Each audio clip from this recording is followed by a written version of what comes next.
राज्याचे उपमुख्यमंत्री अजित पवार आज बारामती दौऱ्यावरती आहेत। खऱ्या अर्थाने सकाळी आज 6 वाजल्यापासून बारामती नगरपालिका आणि माळेगाव नगरपंचायत या संदर्भातील उमेदवारांच्या अजित पवार हे भेटीगाठी घेत आहेत। खऱ्या अर्थाने हे भेटीगाठी आज सकाळपासूनच चालू आहेत।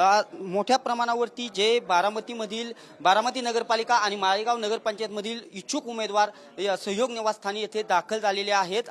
दुपारी 1 वाजता उपमुख्यमंत्री अजित पवार हे आज पत्रकार परिषद देखील घेणार आहेत। खऱ्या अर्थानेच आगामी स्थानिक स्वराज्य संस्थेच्या निवडणुकीच्या संदर्भात ही पत्रकार परिषद असणार आहे। विशेषतः पार्थ पवार हे प्रकरण ताजे असताना उपमुख्यमंत्री अजित पवार आज त्या संदर्भात काही प्रतिक्रिया देणार का हे देखील आज पाहणं तितकंच महत्त्वाचं ठरणार आहे। परंतु आज सकाळी 6 वाजल्यापासून विशेषतः ज्या बारामती नगरपालिका आणि माळेगाव नगरपंचायत या संदर्भातील जे इच्छुक उमेदवार आहेत हे मोठ्या प्रमाणावरती सहयोग या निवासस्थानी दाखल झालेले आहेत आणि साहजिकच मोठ्या प्रमाणावरती येथे इच्छुक उमेदवार दाखल झाल्यानंतर आज सकाळपासूनच उपमुख्यमंत्री अजित पवार भेटीगाठी घेत आहेत, त्या समस्या जाणून घेत आहेत। मोठ्या प्रमाणावरती उमेदवार दाखल झाले असताना आज उपमुख्यमंत्री आज पत्रकार परिषद घेणार आहेत आणि या पत्रकार परिषदेमध्ये आगामी स्थानिक स्वराज्य संस्था निवडणुका आणि पार्थ पवार यांच्या संदर्भात काय बोलणार हे देखील पाहणं तितकंच महत्त्वाचं ठरणार आहे। कॅमेरा पर्सन विशाल नागपुरेसह मी दीपक कापरे, TV9 मराठी, बारामती।